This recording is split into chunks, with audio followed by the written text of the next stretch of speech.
In this video, you'll learn how to manage your product's descriptions and images. Let's start with the descriptions. Right after the product name field, you'll find the short description.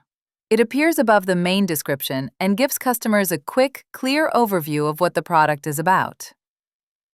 Below that, you'll find the description field, the longer, more detailed version.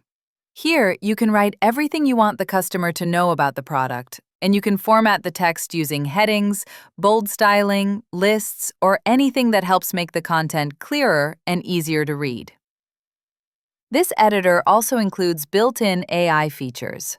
For example, you can use the AI tools to fix grammar, rewrite, or adjust the tone of the text. Next, let's look at the product images.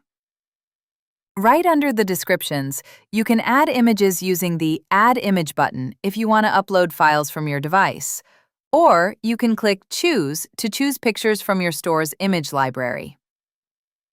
Once your images are added, you can sort them simply by dragging.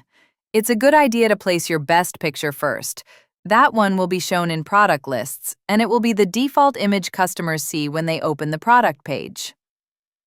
On each image, you'll also find two helpful tools: a preview button for seeing the image in full size, and a delete button if you want to remove it.